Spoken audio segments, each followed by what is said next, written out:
Olá, meu camarada, vamos para mais um vídeo desse canal. Hoje nós vamos falar dessa rede de libertações do abolicionismo paulista na década de 80, 1880, lá do século XIX, pois você sabe que nós estamos estudando o livro do Mestre Pedro, né? Da capoeira, da história da capoeira em São Paulo.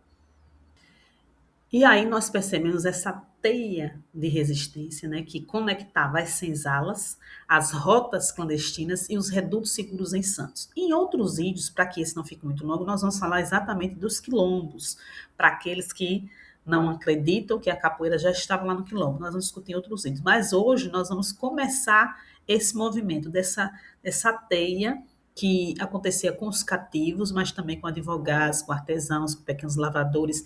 Existiam várias pessoas que lutavam contra esse regime escravocrata no Brasil. E aí existiam essas raízes, né, da resistência abolicionista, antes da década de 1880, que é o foco aqui hoje.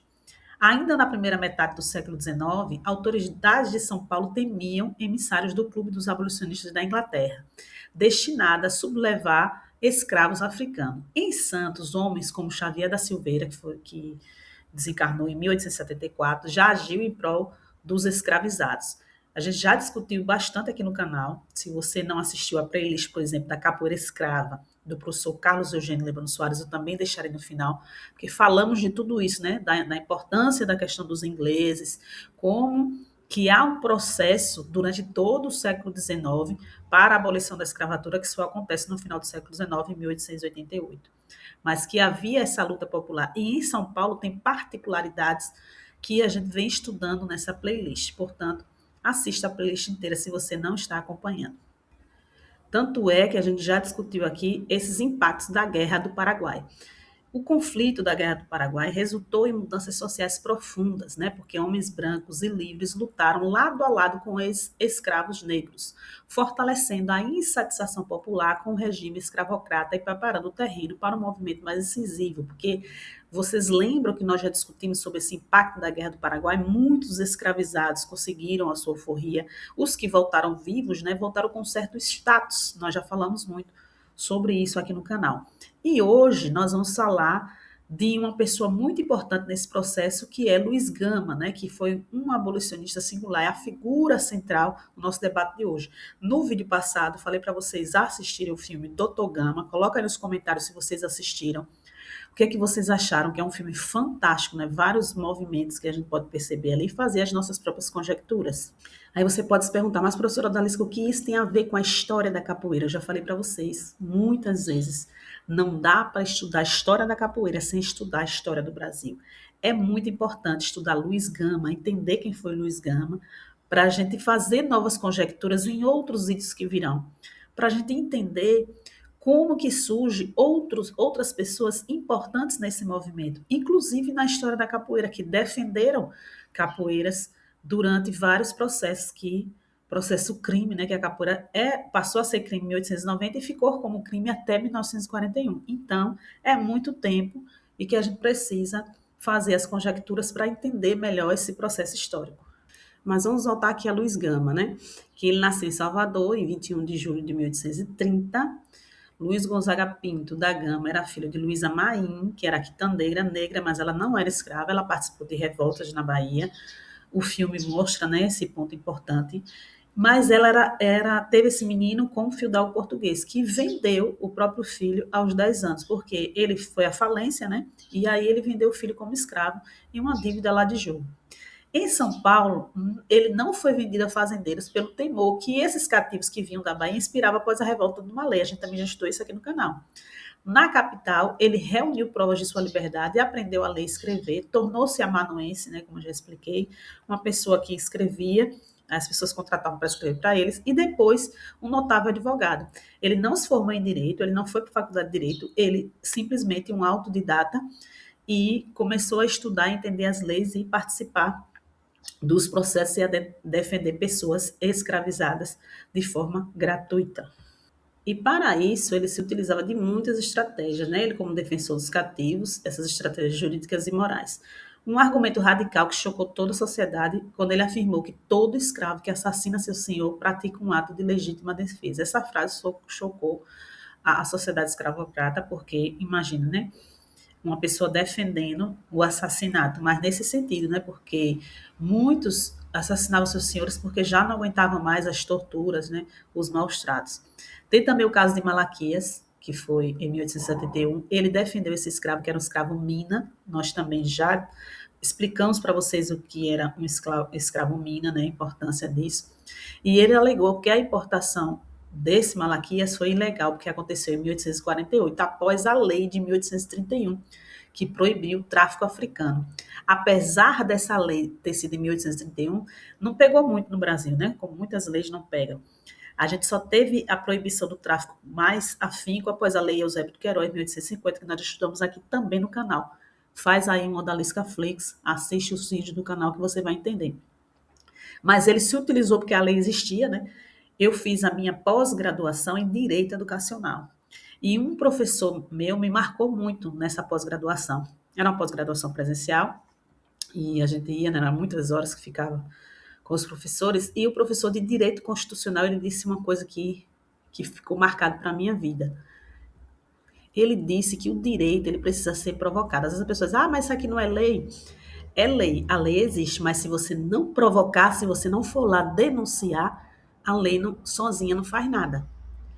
Parece bobagem, mas foi uma frase que marcou a minha vida. Então, quando você sabe que a lei existe, que é o seu direito, você tem que ir lá denunciar, provocar, ou quando você vê uma criança sendo maltratada, um idoso sendo maltratado, se existe o Estatuto do Idoso, o Estatuto da Criança e do Adolescente, você tem que ir lá provocar. Isso é de extrema importância. E era isso que Luiz Gama fazia. O doutor Gama, ele cuidava disso. Se a lei existia, então vamos procurar as brechas da lei. E é nisso que os advogados trabalham. E nós, como cidadãos, também temos que entender os nossos direitos e os nossos deveres e provocar o direito. Ele também conseguia fundos para as alforrias, né? Além dessa atuação jurídica gratuita, o doutor Gama organizava fundos para comprar alforria de cativos. É uma prática compartilhada por outros abolicionistas. Eles juntavam aquelas pessoas que tinham posses e conseguia juntar dinheiro e ia comprando as cartas de alforria, ou seja, um movimento para acabar com esse regime escravocrata. Então, se você acha importante que a gente continue por aqui pesquisando, trazendo pesquisa para você, se inscreva no canal se não for inscrito, que nos ajuda a continuar. E dê o seu like, né, para o YouTube entender que esses vídeos são importantes. Importante também naquele momento era essa rede de colaboradores que o Dr. Gama conseguia reunir, né? Ele era chefe popular da propaganda e contava com colaboradores de diversas camadas sociais. Pedro Considerações, que era solicitador responsável por mover as demandas contra senhores de escravos. Chico Dourador, pintor de igrejas, né, o Francisco Marques, que gozava de salutar influência sobre o povo trabalhador. José Mariano Garcia, pequeno lavrador, cujo sítio, além da Moca, né, tornou-se um lugar de sagrado asilo, refúgio primitivo dos escravos em fuga. A gente também já falou sobre isso aqui. Existiam fazendas que a gente podia dizer que eram verdadeiros quilombos, né? Justo de Azambuja, proprietário de uma afreguesada alfaiataria, integrante ativo da rede abolicionista paulista. Então, ele reunia colaboradores de várias camadas sociais para lutar contra a escravidão negra. E também há um processo importante, né, de mulheres no abolicionismo como a emancipadora. Nós vamos falar um pouco disso, porque apesar de eu não estudar gênero, né, muita gente, como eu sou pesquisadora, com pós-graduação, mestrado, doutorado, as pessoas sempre vêm querer que eu fale sobre a mulher na capoeira. E eu sempre digo, eu não estudo gênero. Os autores que eu estudo não são autores de gênero. Eu não pesquiso sobre isso, mas como mulher, eu estou sempre com o olhar voltado em todas as leituras, em todas as pesquisas em arquivo, voltado para encontrar mulheres que participassem de todo esse processo. Então, o abolicionismo paulista também contou com a participação feminina organizada. Ana Bem-vinda Bueno, de Andrada, presidiu a Emancipadora, que era o quê? Uma sociedade de senhoras criadas em 1870 com o objetivo específico de alforriar escravas moças. O seu filho, Antônio Manuel Bueno de Andrade, deixou registrado testemunhos sobre essa mobilização, destacando o papel central de Luiz Gama como um líder incontestável do movimento em São Paulo. Então, existia esse movimento, existia várias sociedades libertadoras, e essas sociedades libertadoras estavam no país inteiro. Em Sergipe, por exemplo, nós tínhamos a cabana do Pai Tomás. Depois, se vocês quiserem, eu trago vídeos específicos sobre isso. Como vocês sabem, a minha pesquisa é em Sergipe. Aqui nós estamos estudando a pesquisa do mestre Pedro em São Paulo. Então, essa rede incluía ainda o coronel Vasconcelos, Tabelião e seu ajudante Albuquerque, figuras que operavam dentro das próprias estruturas do Estado para favorecer a libertação dos cativos. Então, o Luiz Gama conseguiu reunir uma gama de pessoas, né? Até que ficou Luiz Gama, uma gama. Conseguia reunir várias pessoas de várias camadas sociais, de vários segmentos. E a morte de Luiz Gama deixou esse buraco aí, né? Na abolição. Infelizmente, ele não viu a abolição da escravatura.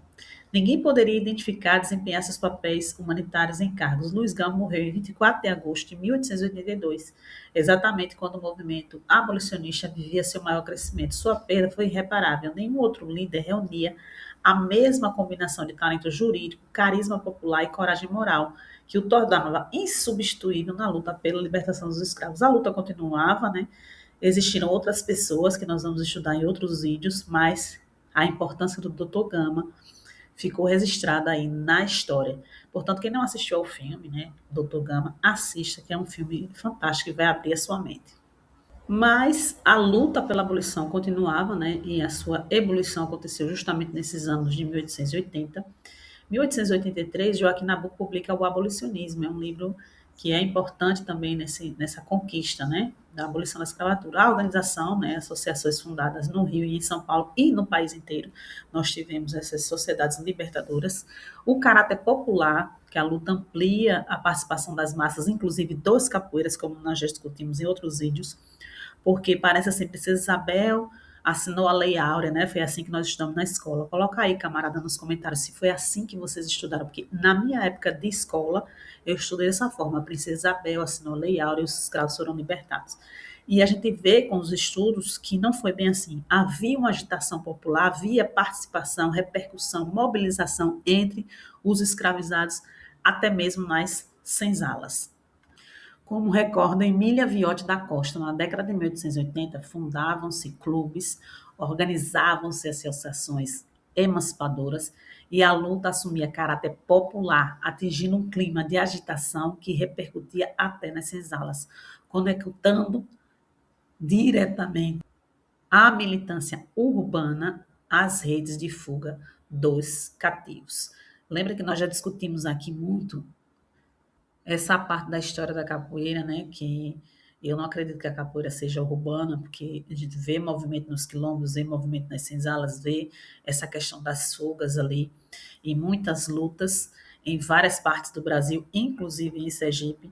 Então, para mim, a capoeira não é um movimento urbano, discordando um pouco lá do professor Carlos Eugênio Libano Soares, não do professor, mas da pesquisa, até porque na pesquisa dele, naquele momento específico, que ele pesquisou, não existia ninguém. Então, ele é o pesquisador digamos assim, é o cara que abriu o caminho para todos nós. Então, eu reverencio o professor Carlos Eugênio Libano Soares, agradeço muito, inclusive fiz uma playlist aqui sobre a capoeira escrava e tem um vídeo da Sociedade da Ginga, né, que é exclusivo da Sociedade da Ginga, sobre outro livro, A Negrada Instituição. Se você quer saber mais sobre a Sociedade da Ginga, eu vou deixar no primeiro link, né, no primeiro comentário fixado, o link para você perguntar sobre a sociedade, como entrar, que é um grupo em que eu dou uma aula uma vez por mês, ao vivo, online, para tirar suas dúvidas sobre alguma obra, sobre algum movimento, e nós temos esse vídeo. Se você entrar para a Sociedade da Ginga, você vai ter acesso a todos os vídeos que nós já gravamos por lá. Mas vamos continuar aqui nas ambiguidades desse abolicionismo santista. Comenta aí se no seu estado tem pesquisa histórica sobre a capoeira, sobre esse movimento abolicionista. Traz aí, camarada, elementos para a gente fazer as nossas conjecturas. A gente falou aqui do Dr. Gama, mas nem todos os ícones da luta negra mantiveram imagem intacta sobre a análise histórica rigorosa. Quintino de Lacerda, por exemplo, que era o líder do Quilombo Jabaquara, nos próximos vídeos nós vamos estudar especificamente essa questão do Quilombo, que é algo importante também, que foi importante na minha pesquisa em Sergipe, porque lá a gente vê movimentos, né, de fuga em que tinha um sergipano no meio, que era o Negro Fortes. Então, é um estudo importante também para a minha pesquisa em Sergipe, que deu origem ao meu livro Escorregar Não É Cair, um jeito que o corpo dá, as configurações da capoeira em Sergipe no século XIX. Se você quiser conhecer, eu deixo sempre o link na descrição do vídeo para quem quiser adquirir o livro. Mas aí a gente vê essa questão ambígua, né, desse líder, Quintino de Lacerda, que ora defendia os escravos libertos e ora se beneficiava da influência que exercia sobre eles. Temos também o Major Xavier Pinheiro, também pego em algumas contradições, essa postura contraditória da imagem pública, e também a questão do abolicionismo paternalista, né? Para o Wilson Toledo Munhoz, o abolicionismo paternalista em Santos foi uma artimanha para a exploração dos negros surgidos, revelando as contradições internas do movimento. Por exemplo, algumas fazendas que serviam de quilombo, digamos assim, para abrigar negros fugitivos e fazer com que eles trabalhassem, né? Na artimanha de que eu estou te ajudando, nada melhor para que você, tipo, pague, entre aspas, a sua estadia aqui e trabalhar. Ou seja, continuava explorando, escravizando com um discurso de abolicionista. Mas nós estamos aqui hoje nesse vídeo para trazer essa rede de libertação da senzala em Santos, né? Porque a pesquisa do Mestre Pedro, apesar de ser todo o estado de São Paulo, ele foca bastante em Santos, e nós estamos fazendo as nossas conjecturas, né? O percurso da liberdade se construía em etapas, como eu disse, né? Não foi a princesa Isabel que assinou a Lei Áurea e libertou os escravizados. Foi acontecendo em etapas durante todo o século XIX. O acoitamento dentro das senzalas era algo importante de negros fugitivos e que é um movimento que foram os negros cativos que fizeram. O transporte clandestino, a gente viu lá a sedução dos pretos Minas. Quem não assistiu, assista, vou deixar no final. Até a capital, né? E a chegada dos fugitivos a redutos seguros em Santos. Essa rede entrelaçava cativos, advogados, lavradores, pintores, tabeliões, senhoras abolicionistas. Na senzala, esse acoitamento era o primeiro apoio interno que acontecia desses negros fugidos. Na capital, transporte, suporte jurídico e refúgio em sítios como o de José Mariano Garcia. Em Santos, chegada a redutos seguros e a tão sonhada liberdade. Muitos deles queriam ir para Santos porque sabia que existia essa rede de solidariedade. E com relação à história da capoeira, ela está envolvida aqui no meio, apesar de não estar nesse ponto específico, porque nós já discutimos em outros vídeos sobre o envolvimento dos capoeiras na abolição da escravatura. E como eu sempre digo para vocês, capoeira não é só levantar a perna, capoeira tem que ter propósito. E na roda do conhecimento também tem que ter malícia, tem que ter mandinga, tem que ter dendê. Axé, meu camarada. Até o próximo vídeo.